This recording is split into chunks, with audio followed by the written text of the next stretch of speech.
Olá, sejam todos muito bem-vindos ao segundo da hora de 2024, ano começando, mas claro que o que continua são as nossas notícias, as nossas informações que a gente vai levar para você aí que está do outro lado da telinha.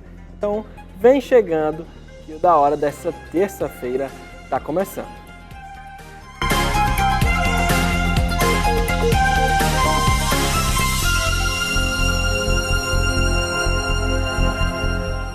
A TV União não se responsabiliza por conceitos, falas e diálogos entre os convidados em debates nos programas veiculados na grade. A direção.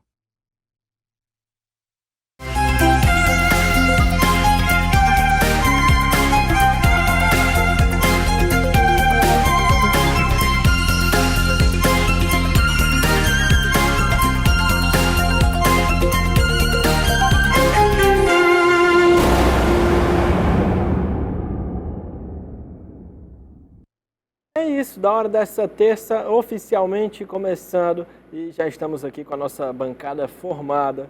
Estou aqui com ele, meu xará, Gabriel Henrique. Tudo bem, Gabriel? Feliz ano novo. Tudo bom? Feliz ano novo aí. Sejam muito bem-vindos, a vocês de casa também, para esse da hora agora de 2024, né? Vamos lá que hoje tem muito tema. Com certeza. E com o nosso convidado de toda terça, Fábio Tágera. Tudo bem, Fábio? Como é que foi de passagem de ano? Feliz ano novo para você também. Feliz ano novo, Gabriel.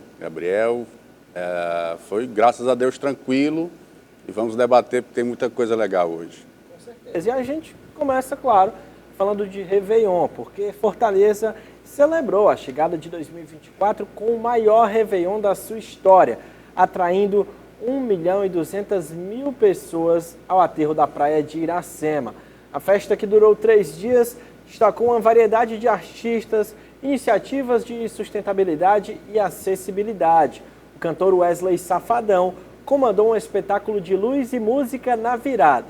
Segundo o prefeito José Sarto, o evento não apenas encantou moradores e turistas, mas também renovou a autoestima da cidade, gerando um significativo impacto econômico.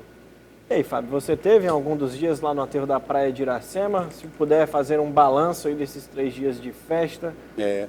Foi, sem sombra de dúvidas, um evento muito importante para a cidade de Fortaleza. É considerado o maior Réveillon do Brasil. Ultrapassou do Rio, né? Ultrapassou do Rio, e essa informação ela é importante exatamente não só pela festa em si, não só pelos movimentos artísticos, culturais em si, mas para a economia do município, né? Que aí teve uma movimentação importante, os vendedores ambulantes tiveram aí o seu espaço garantido para comercializar lá as suas iguarias, a sua culinária. A estrutura de segurança foi muito bem ordenada, tanto pela Polícia Militar como pela própria Guarda Civil de Fortaleza Metropolitana, ou seja, toda uma estrutura voltada para oferecer ao turista e ao morador de Fortaleza condições para vivenciar esses 3 dias de Réveillon. Nós, da TV União, estivemos presentes, sim, colhendo informações, colhendo os fatos mais importantes para hoje mostrar essa matéria para vocês e apresentar o que foi esse Réveillon de Fortaleza, destaque nacional, presenças de artistas de conceito nacional e internacional, como o próprio Ney Matogrosso, DJ Alok, Titãs, ou seja, evento esse que ficou marcado na história não só da cidade, mas do conceito turístico de um modo geral. A Prefeitura está de parabéns, a iniciativa privada que apostou nesse evento também está de parabéns, e é importante que agora dê sequência a esse tipo de iniciativa, a esse tipo de evento para oxigenar a economia e o conceito de Fortaleza. Com certeza, muito bem organizado. Eu estive lá no sábado, fui curtir com a família, eu achei muito bem organizado, vi muito policiamento, realmente várias vezes durante a festa, não só parados nos locais estratégicos, mas também a logística, se movimentando, porque não adianta ficar só parado no local, tem que ir de encontro também às pessoas. E eu vi pouca gente reclamando, Fábio, Gabriel, realmente dessa questão de arrastões, de assaltos. Então, acho que tivemos um final de ano tranquilo e seguro ali no aterro, né? Com certeza. Eu também vi poucos movimentos de arrastão, seja lá o que for. Não vi nenhum incidente.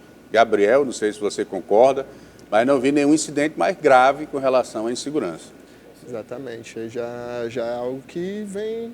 É um ponto positivo, né? Se destacar aí realmente esse policiamento e essa segurança no principal Réveillon daqui do nosso estado, né? E tem que continuar assim, né? Porque os turistas não vão embora agora que acabou a festa de Réveillon. Exatamente. Janeiro, acho que é, junto com dezembro, o mês mais movimentado em questão de turismo. Então tem que manter assim, né, Gabriel? Com certeza, alta temporada, né? E também outro ponto que favorece muito com esse turismo é a economia, né?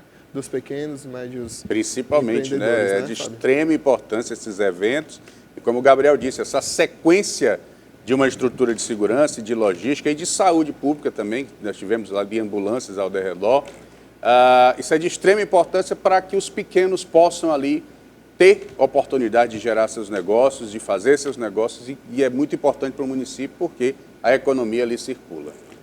É isso aí. E no período do dia 31 de dezembro de 2023 a 1º de janeiro de 2024, o interior do Ceará experimentou intensas chuvas, proporcionando alívio após um período de elevadas temperaturas. O município de Missão Velha foi a localidade mais impactada, com 170 milímetros de chuva. Outras cidades, como Catunda, Milagres e Quixeló, também registraram precipitações expressivas, contribuindo para amenizar as condições climáticas da região. Importante, né, Fábio? A gente vem de um final de ano com temperaturas elevadas, um calor alto, e aí veio como um alívio, né, essa chuvinha aí. Foi um presente dos céus, né, um presente de Deus. Nós aqui nessa bancada discutimos várias vezes as altas temperaturas, o porquê dessas altas temperaturas, e a gente sabe que os movimentos de calor no interior aí é que prejudica mais ainda, por conta da ausência, por exemplo, de iniciativas que venham a minimizar a questão da seca no Ceará e no Nordeste como um todo. Então, os episódios de chuva nesse começo, no finalzinho de 2023, começo do ano, ele vem como um acalento, ele vem como uma esperança maior para que a gente possa ter aí uma sequência maior de precipitações de chuva para aliviar o calor e também proporcionar ali ao pequeno agricultor possibilidades de desenvolver suas culturas agrícolas, né? Mas é importante também que, paralelo a esses sinais positivos do céu, os governos se atentem para criar essas políticas públicas diversas do oferecimento de água, para ver a perfuração dos poços tubulares e de outras iniciativas que vão fazer a diferença aí na condução da qualidade de vida dos seres humanos, né? As pessoas que residem nas regiões interioranas do nosso estado, que precisam e muito de água, tanto para o consumo próprio, como para o desenvolvimento das suas culturas agrícolas, dos seus animais, enfim, de toda uma cadeia produtiva que vive em função da água. E não foi só no interior, né? Aqui na capital também caiu uma bela de uma chuva na virada, né? Verdade. Do dia 31 para o dia 1º, né? E muita gente, inclusive, no dia 1º, tive que sair cedinho no dia 1º, vi gente voltando ainda do aterro da Praia de Iracema com seus coolers na mão, pegando uma chuva, uma chuvinha boa, para lavar a alma, né, nesse dia 1º. Dias de muito calor e essa chuva na virada do ano fortaleceu muito aí, diminuiu muito a questão do calor e aí o povo agradece. Com certeza. Mudando de assunto, um encontro entre a secretária de Bem-Estar Animal de Maracanaú, Larissa Camoça, e Alexandre Alencar, sinaliza uma chapa para a Prefeitura de Pacatuba. Abre aspas. Café da tarde na casa da nossa pré-candidata à Prefeitura de Pacatuba. Fecha aspas. Foi o que afirmou Alexandre em uma postagem na sua rede social. E aí, começando em ano eleitoral, as movimentações aqui na região da Grande Fortaleza, Na região da Grande Fortaleza, a cidade de Pacatuba, uma cidade importante dessa região metropolitana, que tem aí um valor tanto histórico como turístico representativo para o estado do Ceará, mas que ao longo dos últimos anos vem sofrendo aí com algumas ausências, né? Exatamente de políticas que possam desenvolver essa cidade. Nós temos lá, por exemplo, a Bica das Andréias, que é um ponto turístico, ecológico de extrema importância, né? Um balneário, é legal. Mas que está sendo maltratado, por exemplo. A própria cidade cenográfica ali, que tem a Paixão de Cristo, um dos movimentos teatrais mais importantes do Brasil, tem com reconhecimento fora do estado do Ceará, mas, como disse, Pacatuba vem sofrendo aí com administrações que se perdem pelo caminho, muitas vezes não aproveitando os orçamentos que recebe de outros governos e se transforma ali no verdadeiro caos administrativo. Os últimos fatos comprovam aí, com denúncias do Ministério Público, com própria cassação de mandatos, e aí dando espaço para que outras figuras públicas possam se movimentar no sentido de compor aí um novo plano, um novo projeto para aquela cidade. Firmo Camussa, deputado estadual, que foi prefeito, inclusive, de Maracanaú, a esposa dele, a Larissa, que é secretária de Proteção Animal no município de Maracanaú, aí estão se configurando e conversaram com o Alexandre, que foi prefeito daquele município, para exatamente daí tentar compor uma nova estratégia, um novo movimento político naquela cidade, que merece sim ser discutida, que merece sim ser amparada pela boa política, a política do desenvolvimento, a política que eleva os conceitos da cidade. Porque, entenda, uma coisa é política partidária ideológica, outra coisa é política de desenvolvimento. Essa política desenvolvimentista que precisa ser debatida pelas correntes que compõem uma cidade, seja na Pacatuba, seja em Fortaleza, seja na Caucaia, onde for. O que precisa ser debatido é desenvolvimento. E aí, quanto mais opções a gente tiver para o bom debate, é importante para que se possa ter alternativas viáveis e reais para fazer crescer um município, por exemplo, tão importante como Pacatuba.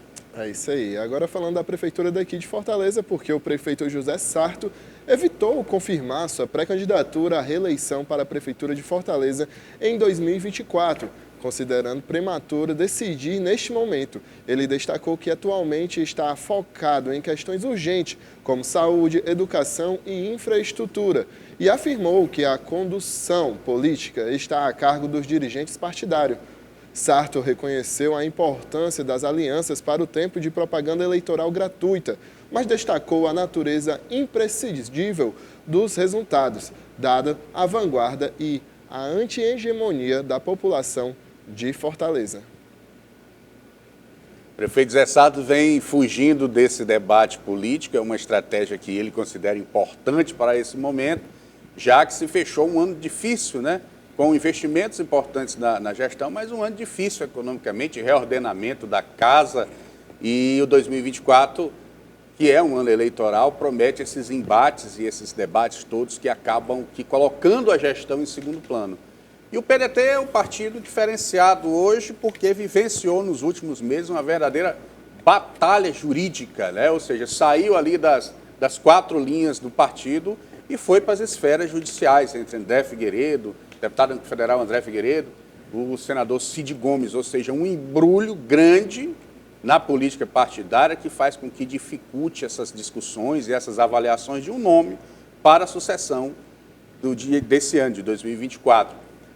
Mas por estar à frente da gestão pública no município de Fortaleza e por essa gestão ter aí apresentado algumas ações importantes e números expressivos, o Zé Sarto se coloca aí, sim, no direito de buscar essa reeleição. É uma discussão interna, como ele mesmo vem pautando, mas o direcionamento maior é em torno do nome dele, é em torno do nome do atual prefeito José Sarto, que, digo, tem construído, sim, boas situações em termos de política pública, em termos de desenvolvimento.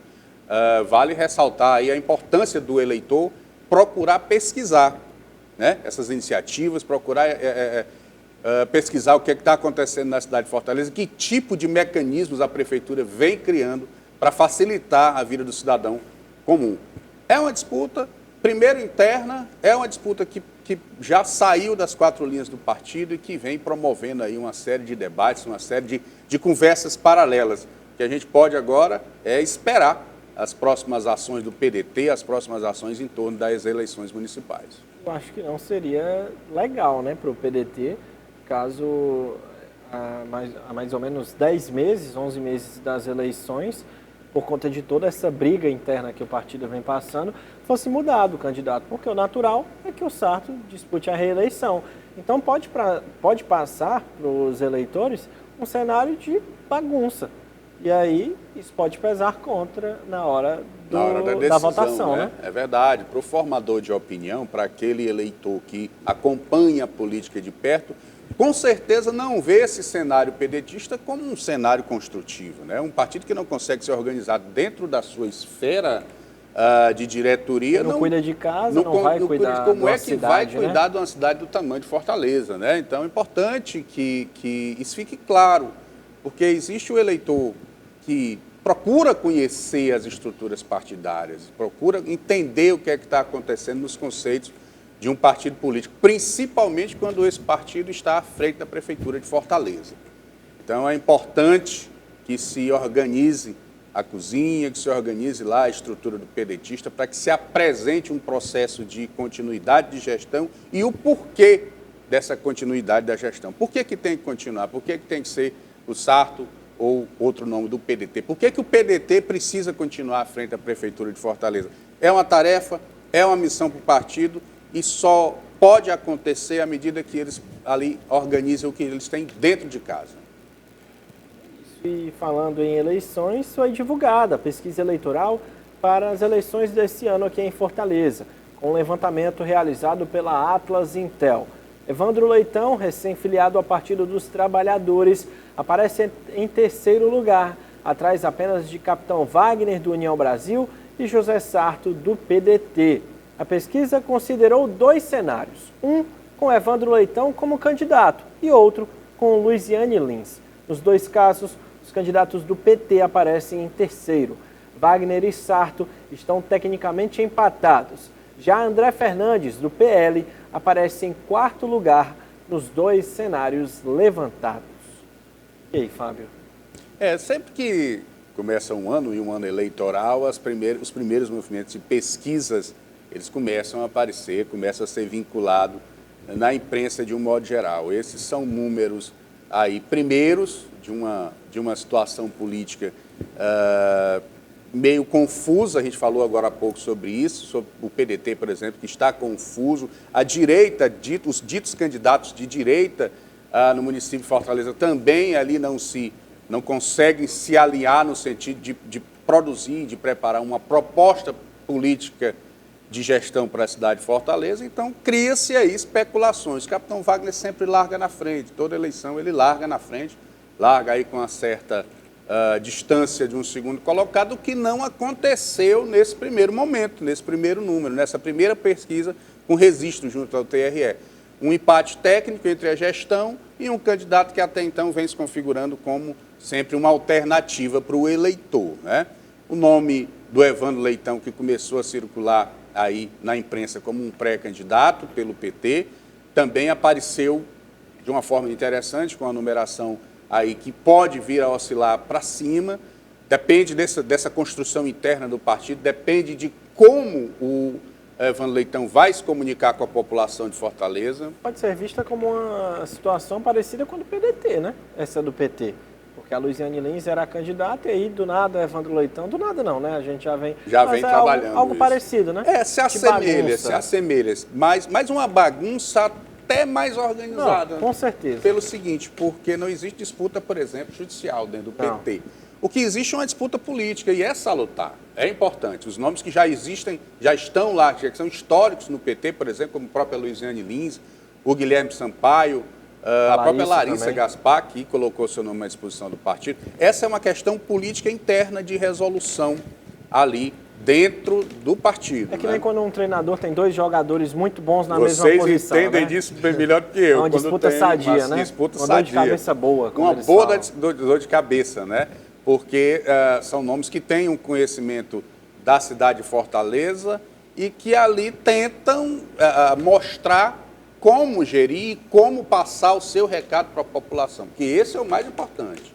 Hoje, o mais importante é como se comunicar com a grande massa, como apresentar à sociedade da Barra do Ceará, a aldeota, como é que vai funcionar as ideias para melhorar a qualidade de vida das pessoas. Nós sabemos que Fortaleza é uma cidade cheia de desafios, eternamente cheia de desafios, e quem se mostrar mais capacitado para aí responder à altura desses desafios, vai chegar lá, vai conseguir ganhar a eleição. Tudo é uma questão de princípio, tudo é uma questão de conhecimento e de apresentar soluções para os inúmeros problemas da cidade de Fortaleza. E o PT está com essa situação interna, mas eu acredito que vai se fechar no nome do Evandro Leitão. o PDT com esses embrulhos todos que vem se configurando nos últimos meses, ainda nessas questões indefinidas, e a esquerda, ou melhor, a direita, meio que dividida, meio que sem dar as mãos, e aí provavelmente vai morrer na praia. É isso que eu ia te perguntar. Normalmente, nas eleições municipais e até estaduais, a direita sempre tem um nome muito forte, ela sempre foi muito unida. E até por isso, nas pesquisas, como você disse, o capitão Wagner já partia à frente dos outros candidatos. Essa margem ficava empatada conforme ia se passando o período eleitoral. Mas agora a gente tem o capitão Wagner e tem também o André Fernandes e o Eduardo Girão. E o Eduardo Pode Girão. até botar então, o gráfico novamente, Jeová? Pode colocar, Jeová, por Eduardo favor. Girão, né? Então são 2 ou 3 nomes dividindo esses votos. Dividindo esses votos, e veja, tanto isso é verdade, essa avaliação, que o Wagner ele sempre saía acima de 35 pontos. Exatamente. Sempre saía acima de 35 pontos. E agora não. Tá ali o gráfico, né, para você conferir, dá uma Olha olhadinha para o lado ali, Fábio, se você puder enxergar. Olha aí. Tá ali, ó, o capitão Wagner agora com pouco mais de 26%, se eu não me engano, não consigo ver mas bem é por aí. daqui. E aí o André Fernandes, que carrega esses votos, levando 13%, que com a margem de erro poderia chegar nesses 35% que a gente estava falando, né? E o Eduardo Girão levando 1,5%. 1,5%, ou seja, toda uma estrutura de pseudo-direita que se direcionava exclusivamente para o capitão Wagner, hoje está dissolvida, hoje está dividida, né? E é perigoso, né? E é perigoso, é porque não tem consistência, né?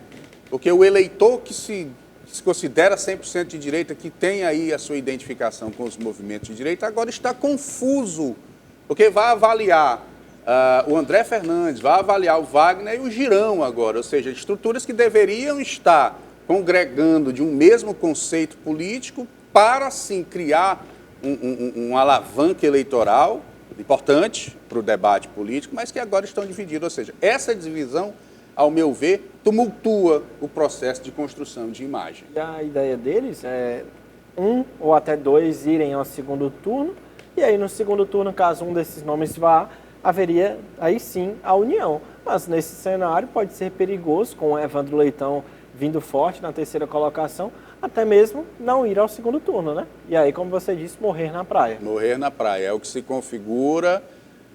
E quem perde com isso é o eleitorado, quem perde com isso é o povo de Fortaleza, que deixa de ter conceitos consistentes de debate. Tá? Porque, veja, tudo hoje em política se resolve a partir da discussão das ideias. Nós não tínhamos isso em eleições aí atrás. Hoje nós temos a oportunidade, o eleitor tem a oportunidade, a partir das redes sociais, a partir de mecanismos de comunicação, de entender que tipo de proposta, que tipo de recado o seu candidato vai estar trabalhando, né? Então, quando se tem uma divisão de um conceito político, essa situação específica, ela perde em gordura eleitoral. E aí não forma a opinião necessária, não consegue atingir um número maior de eleitores conscientes, de eleitores que se identificam com o conceito. E quem ganha com isso são estruturas que já estão no poder, seja na Prefeitura de Fortaleza, seja no governo do Estado, e os seus companheiros de primeira ordem, vamos dizer assim. Porque, veja, um governo do Estado vai, obviamente, que apoiar uma candidatura do seu partido, no caso do Evandro Leitão, ou da Luiziane, ou de outro nome, do PT. E o PDT, com toda a sua estrutura partidária, vai dar o suporte à campanha do Sarto. Ou seja, são estruturas grandes, são movimentos políticos que estão à frente de poderes importantes e que vão aí desenvolver toda a sua artilharia em cima desses nomes, desses conceitos partidários, desses conceitos de gestão. Ou seja, enfraquece um lado e fortalece os lados que realmente estão para a disputa. É isso aí. Agora a gente vai precisar fazer um rápido intervalo, mas não saia daí porque o Da Hora volta já.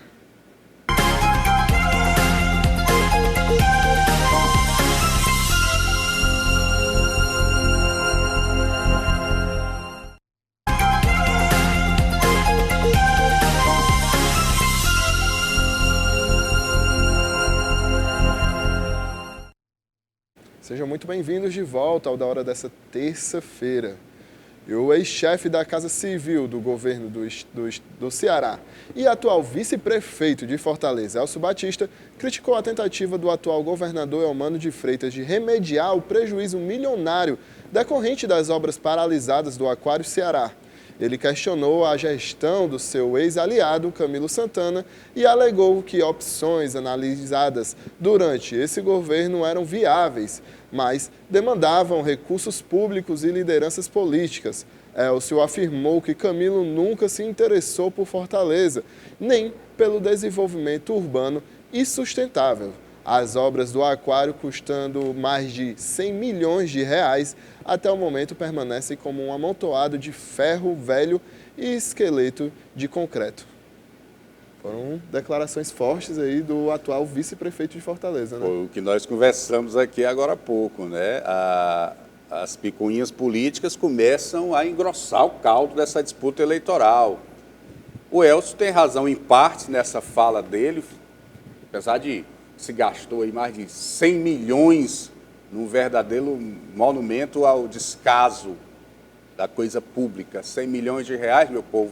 Se a gente for aqui trabalhar esse orçamento para melhorar a qualidade, por exemplo, dos hospitais públicos do governo do estado de Ceará, era um dinheiro, Gabriel, significativo. Dava para melhorar muita coisa. Com certeza. Dava, por exemplo, para diminuir a questão das filas e outra. Das emergências do HGF, por exemplo, que está ali, continua abarrotado de gente. As pessoas continuam se empilhando umas nas outras, nos corredores, se empilhando umas nas outras.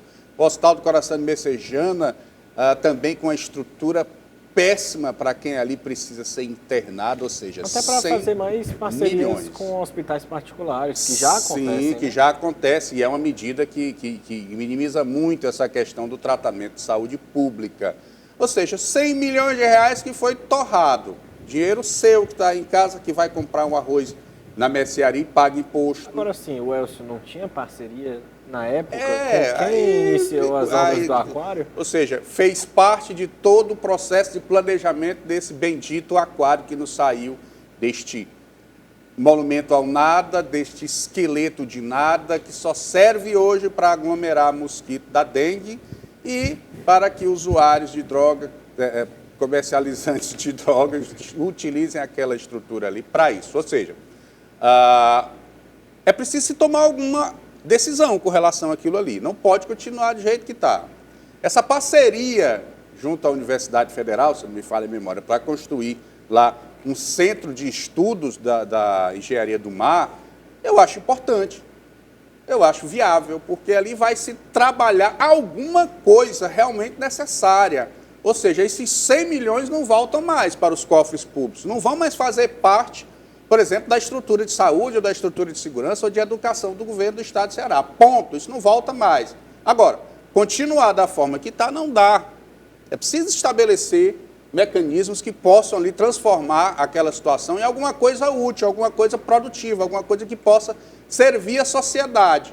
E essa iniciativa do governador é válida sim, é salutar sim, porque buscar parceria, seja no governo federal, inclusive foi tentado na iniciativa privada, buscar parceria para concluir essa situação e ninguém se interessou.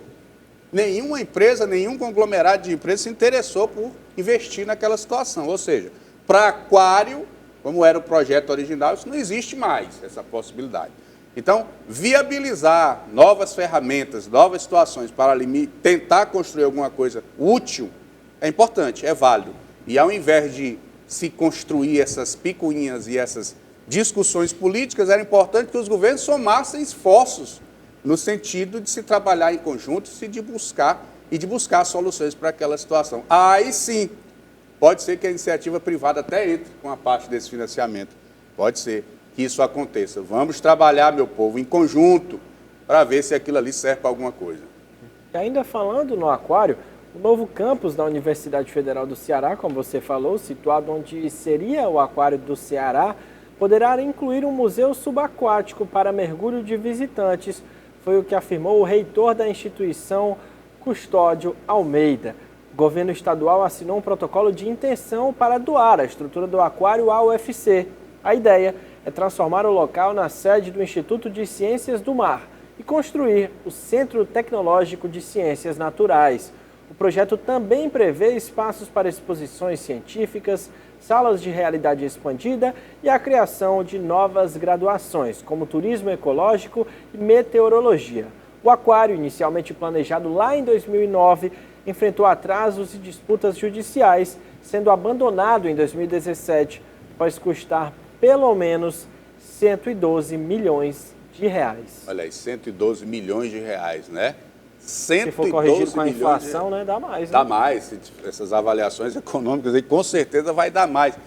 Então, a gente percebe o seguinte, que com esta parceria com a UFC, muitos espaços para a ciência, para a educação tecnológica e para o visitante, para o cidadão de Fortaleza e quem aqui nos visita, vai ser importante, vão existir condições para que exista uma utilidade para aquilo ali.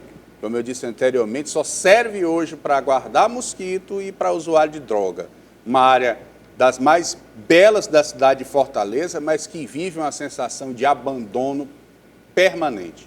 Para quem conhece ali aquela parte da chamada Praia dos Crush, você vê ali sujeira, você vê descaso, você vê comunidades inteiras ali que precisam de ser atendidas nas suas necessidades, mas que parece que estão aí cegas, ou as gestões se fazem sem visão para aquele local. Acredito eu que com o desenvolvimento de alguma ação ali no chamado aquário, essa realidade, inclusive essa realidade social, possa mudar. A situação é alarmante, a gente não vê mais muitas pessoas discutindo isso na sociedade, na imprensa, mas nós aqui da TV União, nós estamos atentos a todos esses fatos e nós sempre vamos trazer a essa bancada esse debate, porque esse debate ele interfere diretamente na vida do cidadão comum, tanto quem reside ali próximo àquela obra inacabada, como para a cidade como um todo. Então, o que é importante para a sociedade, a gente aqui debate. É isso aí. O ex-ministro Ciro Gomes está sendo investigado pelo Ministério Público do Ceará após suas declarações contra áreas do governo do Ceará. Ele será chamado a prestar esclarecimento por escrito sobre as acusações de práticas de corrupção na gestão estadual. As declarações foram feitas durante um evento do PSDB em outubro do ano passado, onde Ciro afirmou que, abre aspas, não se realiza uma obra pública sem pagar propina no Estado. Fecha aspas, sem apresentar provas para embasar as acusações. A investigação foi iniciada em novembro de 2023 pela Procuradoria de Justiça dos Crimes contra a Administração Pública. Essa foi uma fala forte, vamos dizer assim, do ex-ministro Ciro Gomes. Nós estivemos lá, a TV União esteve presente nesse evento e acompanhamos em loco esse depoimento, essa fala do ex-ministro Ciro Gomes, que afirmou categoricamente que não existe obra pública no governo do Estado do Ceará sem que, em contrapartida, exista propina para o desenrolar dos financiamentos com o dinheiro público ou com o nosso dinheiro para essas obras. Ou seja, uma declaração que precisa ser bem apurada. Inclusive, nós cobramos aqui nessa tribuna desse Ministério Público que abrisse uma investigação para entender até que ponto essas declarações têm fundamento, né? De que forma isso possa estar interferindo, inclusive, na condução do orçamento público do Estado do Ceará. Porque se tem propina, tem corrupção. Né? Quando se tira dinheiro para pagar propina, esse dinheiro sai do orçamento público, o orçamento que já é ali difícil de ser gerido, porque existem inúmeras prioridades, e esse dinheiro que é pago propina deveria estar alocado nas próprias obras ou em outros serviços da gestão estadual para que se possa ter ali serviços de qualidade. Então, o Ministério Público está à frente das investigações, deve chamar o ex-ministro Ciro Gomes para depor, para explicar essa fala e provar, né, e apontar os fatos que levam a crer, né, que levam ele a crer que exista propina no governo do Estado do Ceará. Então, são ações que a gente espera que se desenrole bem. Toda a sociedade cearense espera um esclarecimento dessa fala do ex-ministro Ciro Gomes, para que se fique claro. Inclusive, o governo deve aí se manifestar no sentido de de apresentar seus orçamentos, de apresentar de forma mais objetiva, mais clara e atualizada de que forma que o dinheiro público está sendo executado, que tipo de investimento, quais ações, e a sociedade civil, nós, a sociedade, precisamos acompanhar isso de perto, porque os impostos existem, são cobrados diariamente e são caros e pesam no nosso bolso. Com certeza. E o PSB compartilhou uma charge em que o senador Cid Gomes é representado sendo carregado por uma pomba da paz, indicando a sua possível filiação ao partido no Ceará. O post expressa otimismo em relação à expectativa do PSB Ceará, que aguarda a chegada de Cid para fortalecer o projeto político junto a Lula, Elmano, Camilo e agora Cid Gomes. A filiação de Cid e seu grupo de prefeitos aliados ao PSB no início desse ano é vista como uma tendência avançada, conforme a legenda. Cid, que está deixando o PDT, já teve encontros com lideranças do PSB e do PT, mas a ida para o PSB parece estar definida, visando uma melhor convivência política, segundo o governador Elmano de Freitas. Bom, parece que esse embrulho aí, essa confusão Cid Gomes, vai ter um desfecho. Pelo que se encaminha aí politicamente, pelo que se conversa nas entrelinhas da política cearense, Cid Gomes vai desembarcar nesse PSB com toda a sua estrutura política, partidária, com os seus prefeitos, com os que ainda restaram, os que ainda o seguem ideologicamente, politicamente, vai alcançar, aparentemente, o abraço do PSB, do Eudoro Santana, pai do ministro Camilo Santana. No PT, as conversas paralelas dizem que o deputado federal José Guimarães vetou o nome do Cid Gomes na agremiação partidária, trabalhista, né?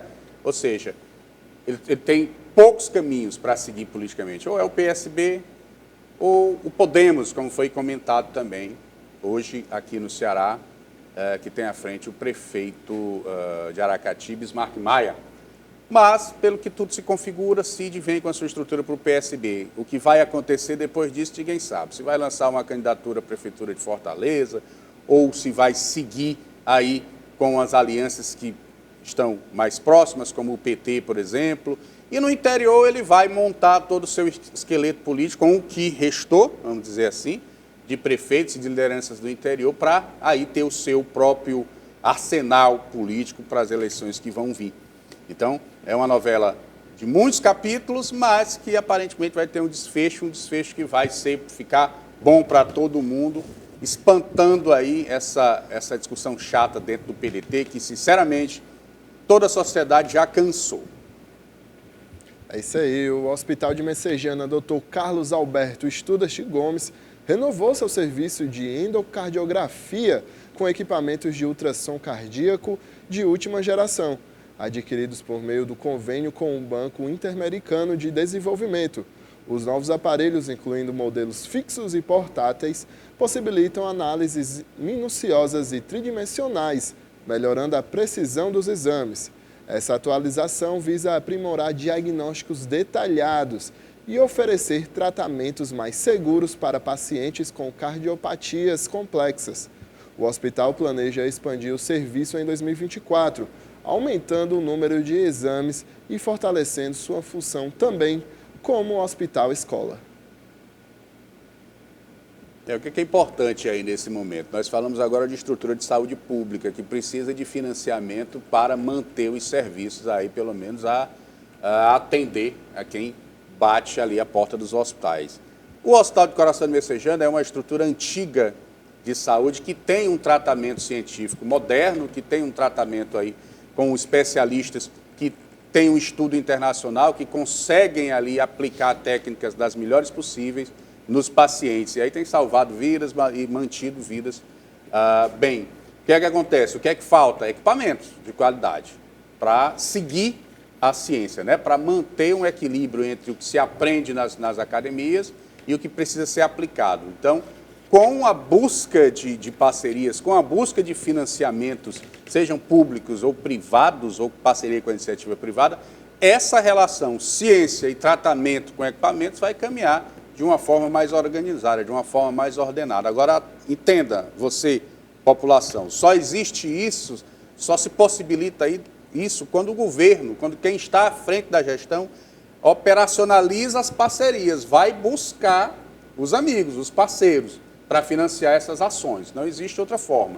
Governo que não se preocupa em parcerizar, em buscar alternativas de financiamento público ou privado para melhorar os serviços de saúde, ele tende a fracassar. Então, há muito tempo que o Hospital de Messejana precisava de incrementos, precisava aí desenvolver uma política de aquisição de novos equipamentos. Isso tem acontecido agora, começou a acontecer com essa iniciativa aí do governo do Estado, buscando esse financiamento junto ao Banco Nacional de Desenvolvimento. E a gente espera que essas alternativas também, que essas situações aconteçam também nas outras estruturas de saúde pública do Estado, inclusive fortalecendo o atendimento desses hospitais regionais. É importante demais que esses atendimentos, que essa estrutura dos hospitais regionais, elas sejam intensificadas, elas sejam fortalecidas, no sentido de oferecer ali o pronto atendimento para os municípios que estão ali circunvizinho a essas estruturas, para desafogar aqui o tratamento em Fortaleza, para desafogar o fato das pessoas virem do interior, dos pacientes virem do interior, para ser atendido aqui. Os hospitais regionais foram construídos para isso, para minimizar o fluxo de pacientes aqui. Só que isso não tem acontecido da forma que é para acontecer. Então, esse fortalecimento, essas parcerias precisam acontecer também para os hospitais regionais. Com certeza. E olha, notícia boa, notícia triste, na verdade, porque o Brasil registrou um recorde negativo de 1.079 mortes por dengue no ano passado, 2023, conforme dados do Ministério da Saúde. O estado do Ceará, até o dia 9 de dezembro, notificou 38.081 casos suspeitos, com 13.972 confirmados. O menor número de óbitos, 8 desde 2007. O Ministério da Saúde capacitou 11.700 profissionais de saúde para manejo e controle de arboviroses. Um investimento de 256 milhões de reais foi anunciado para fortalecer a vigilância dessas doenças. A vacina contra a dengue foi incorporada no SUS no dia 21 de dezembro, mas a aplicação inicial será restrita devido à capacidade limitada de fornecimento, prevendo a entrega de mais de 5 milhões de doses só em 2024. Mas, Fábio, só vai dar tempo de comentar depois do intervalo, porque agora o Da Hora vai para a sua segunda pausa. Fique aí que já já nós estamos de volta.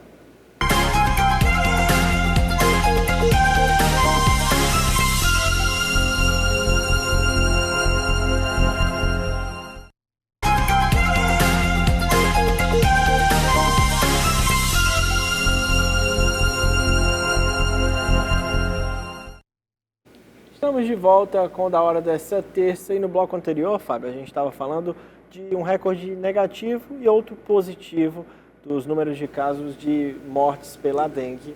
Aqui no Brasil, recorde negativo, e aqui no Ceará, o menor número de mortes desde 2007. Então fica esse contraste. Esse paralelo, né? Do cenário nacional e do cenário estadual, né? A dengue, o problema da dengue é uma questão de conscientização mútua, né? Tanto da população que precisa, que já conhece quais estratégias adotar nas suas casas para prevenir a ação do mosquito, que o mosquito ali se prolifere, tá? Não deixar a água parada, manter os ambientes limpos e higienizados, tirar, por exemplo, a água dos vasos de planta, enfim. Essas situações estão todas bem batidas pela sociedade, pela imprensa, de um modo geral. E o governo de criar as políticas e de intensificar, de fortalecer também as políticas de combate à dengue, com os fumacês, com a intensificação do saneamento básico. Você tocou muito bem nesse assunto. Básico, o nome já está dizendo, é básico, né? Que precisa acontecer de uma forma mais ativa. Ainda existem muitas áreas na cidade de Fortaleza, por exemplo, sem a menor estrutura de saneamento básico. E aí, não só a dengue, né? Não só a dengue, aí já previne outras e outras situações. Lembrando que o único mosquito transmite a dengue, a chikungunya, a zika, ou seja, é toda uma estrutura que precisa ser trabalhada. Vindo da população, com o poder público. O que precisa acontecer para que esses números aqui no Ceará continuem reduzindo é exatamente essa boa relação entre o poder público, os poderes públicos e a sociedade, mantendo os locais limpos e o poder público ali criando os fumacês de uma forma a cobrir o maior número de bairros na cidade de Fortaleza. Dessa forma, nós vamos atingir recordes cada vez mais positivos, porque a dengue não era mais nem para existir no Brasil, nem para existir. Tamanhas ações que vêm se intensificando, as ações educacionais, as ações... A população também tem que ajudar. Tem que ajudar, isso que eu estou dizendo, essa simetria entre a população e o poder público. Manter seus ambientes limpos, tirar a água parada, nas borracharias prestar atenção aos pneus que não estão sendo utilizados para não... Garrafas viradas juntar água, garrafas viradas para baixo, tudo isso aí ajuda. Areia em vaso de planta, isso eu sei, ó. Desde que eu... Se eu já estou velho, que sou pequenininho, já sei, imagine você que é uma criança. Pois é. Aí, gente, falando aqui agora o depoimento de quem lá em 2010 teve dengue hemorrágica. É ruim. Exato. É ruim. Exato. Então, vamos prevenir, porque eu tenho certeza que é bem melhor prevenir do que remediar. Claro, o governo e a prefeitura têm que fazer a sua parte, mas eu creio que a população peca um pouquinho nesse sentido, viu, Fábio? Com certeza, é esse conjunto de ações que precisam acontecer. Eu também já tive dengue, não hemorrágica, mas já tive dengue. É ruim. Você parece que levou, foi uma pisa grande, mano. Você consegue se mexer para absolutamente nada. Tem gente que teve chikungunya, tive parentes, tenho conhecidos, que tiveram chikungunya há 3, 4 anos e que até hoje sentem dores nas articulações. Sim, eu conheço também pessoas que tiveram a chikungunya há 10 anos atrás e que ainda hoje tem crises sérias de dores nas articulações. Então, veja, não é brincadeira. Tá? É uma doença que mata e, quando não mata, deixa sequelas aí quase que para a vida inteira. Então, é importante que exista essa prevenção forte dentro de casa, essa conscientização do cidadão e que exista do governo das prefeituras uma política aí de desinfecção forte e dos agentes de saúde cada vez mais treinados, capacitados e cobrindo as áreas de atuação. Só para a gente terminar o assunto dengue, está começando o período de chuvas, que é o principal causador aí, óbvio, de focos de água parada. Então, pessoal, tira ali 5 minutinhos todo dia, não precisa mais do que isso. Olha se tem algum foco de água parada, alguma coisa, que eu creio que não precisa mais do que isso e que salva vidas, né? Sim, já ajuda muito. Com certeza já ajuda muito. E com as chuvas, com a chegada das chuvas se intensificando, essa atenção precisa ser redobrada. O foco tem que ser em tirar a água parada para que a gente possa matar a dengue.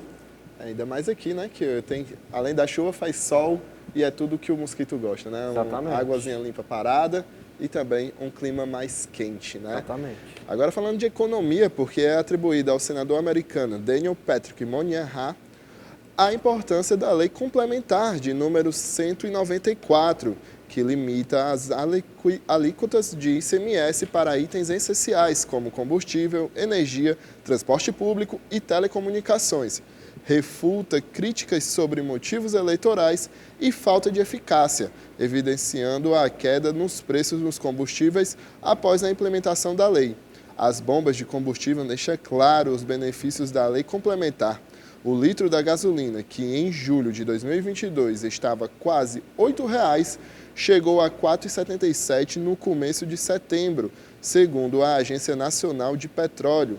Uma queda de 30% no período da inflação despencou junto com valores negativos no índice de preços ao consumidor amplo em setembro, julho e agosto. E o impacto, com certeza, ainda foi mais intensivo para 1,5 milhões de trabalhadores que, segundo o IBGE, atua com aplicativos de entrega.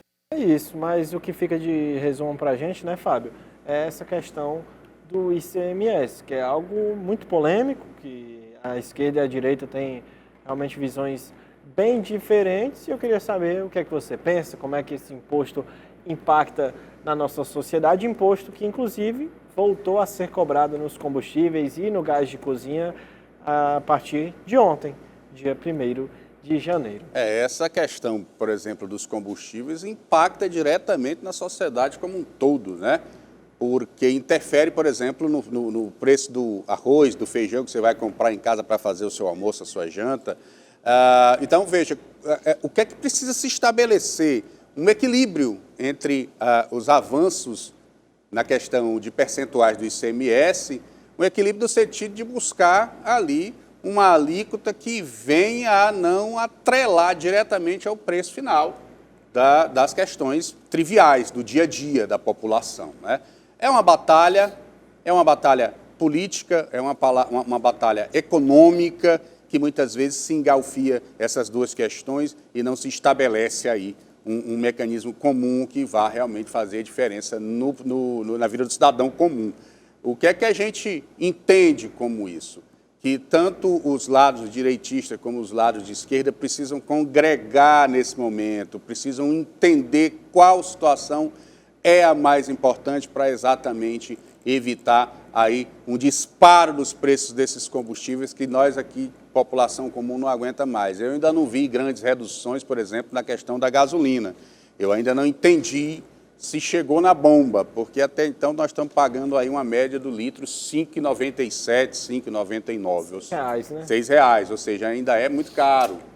É muito caro. Precisa aí avaliar esses cenários mais comuns, avaliar quais situações precisam ser aplicadas nesse ICMS local para exatamente não impactar diretamente na economia do cidadão comum que já é tão fragilizada. Inclusive, é o combustível mais caro do Nordeste, infelizmente. Subiu bastante, e acho que no mês de novembro, que teve essa subida de 5 para 6 reais, quase R$1 de acréscimo, e realmente pesa no bolso, né? Pesa, porque o combustível pesa em tudo. O combustível é o diferencial de tudo, ele interfere diretamente em toda uma cadeia produtiva, porque como nós não temos aqui nenhuma intensificação, por exemplo, de transporte de mercadorias por via férrea, não existe aí esse incentivo à recuperação das vias férreas, ou seja, o transporte é mínimo, tudo gira em torno do transporte viário, né, das BRs, das CEs, que aí exige uma manutenção muito maior por parte das estruturas de governo, exige da transportadora, do motorista individual, que o preço desse combustível seja alocado junto ao serviço que ele presta, ou seja, é para que se entenda toda a ramificação econômica e que o combustível, o preço do combustível está inserido em tudo. Então, a cobrança da sociedade para a questão política é que se intensifique de forma real mecanismos de equilibrar esse ICMS, buscar uma alíquota que não atrapalhe a questão da arrecadação por parte dos governos, não diminua tanto essa arrecadação, mas também que não impacte, principalmente, não impacte na economia do cidadão comum. Gabriel, agora a gente vai falar do programa Receita, porque a Receita Federal lançou o programa da autorregularização incentivada de tributos, permitindo que pessoas físicas e jurídicas quitem dívidas sem juros e multas. A iniciativa entra em vigor a partir de hoje, 2 de janeiro, e visa encorajar os contribuintes a regularizar débitos tributários administrados pela Receita Federal, evitando autuações e litígios. A adesão é possível até o dia 1º de abril, abrangendo tributos até 30 de novembro de 2023 e aqueles constituídos entre 30 de novembro de 2023 e 1º de abril de 2024. Sempre bom você você quitar suas dívidas com o leão, né, com a Receita Federal. É importante, esse é um mecanismo que a Receita Federal lançou para exatamente chamar para conversar as empresas e as pessoas físicas que têm ali débitos junto à Receita Federal. É uma medida que visa também arrecadar, o governo precisa arrecadar, o governo precisa criar os seus reordenamentos econômicos e para isso chama a iniciativa privada para as conversas, como a gente diz no bom português. E também as pessoas físicas que precisam dessas renegociações, porque vejam, empresa que só pode concorrer em processos licitatórios, sejam processos licitatórios para os poderes públicos ou até para outras empresas, se estiverem devidamente com as suas obrigações fiscais em dias. Então, é um refis nacional é importante que as empresas atentem para essa realidade, procurem seus contadores e cheguem a uma mesa de negociação. Existem reduções interessantes nas taxas de juros, parcelamentos aí que vão poder ser muito bem absorvidos pelas estruturas das empresas que precisam dessa oxigenação econômica, que precisam se reordenar para que possa ter possibilidade de crescer. Lembrando que uma iniciativa privada forte, equilibrada e economicamente viável possibilita o desenvolvimento do país, até porque tem a possibilidade de contratar. E contratando, existe salário, e os salários são gastos e são operacionalizados dentro das cidades, ou seja, o dinheiro volta para os municípios, volta para o Estado e volta para a esfera nacional. É todo um mecanismo econômico, é toda uma engrenagem econômica e administrativa que precisa caminhar, e precisa caminhar forte. Os poderes públicos e a iniciativa privada caminhando de mãos dadas, o desenvolvimento acontece. É isso aí, né, Gabriel? O Da Hora vai ficando por aqui. Queria primeiramente agradecer você, Fábio, você, Gabriel, que dividiu a bancada aqui comigo. Fábio, suas considerações finais, por favor. Bom, eu só quero mandar um abraço para o Anchieta Júnior, que está nos assistindo lá no São João do Tauape, para minha filha Lara Tágera, que está nos assistindo na Parque Elândia, para o Francisco França, que está nos assistindo no Eusébio, para o Jair Silva, lá no Aquiraz, e para o Toim Braga, abençoado no Umirim. É isso, um abraço para todos, um abraço para todos os nossos telespectadores e, claro, a gente quer muito a sua companhia durante todo esse ano de 2024 e a sua participação no WhatsApp que vai aparecer agora novamente na sua telinha, que é o 981010984. Agradecer, claro, Gabriel, a sua presença, Fábio, sua presença, desejar um feliz ano novo para vocês e para quem está em casa nos assistindo, dizer que agora você fica com o programa do Ferreira Aragão e depois tem Esporte União comigo e com o Gabriel Henrique, falando muito de Copa São Paulo de Futebol Júnior, que começa hoje, e tem Ceará em campo logo mais à noite, tá certo? Um forte abraço, uma excelente semana, um excelente início de ano para você que nos acompanha. Tchau, tchau.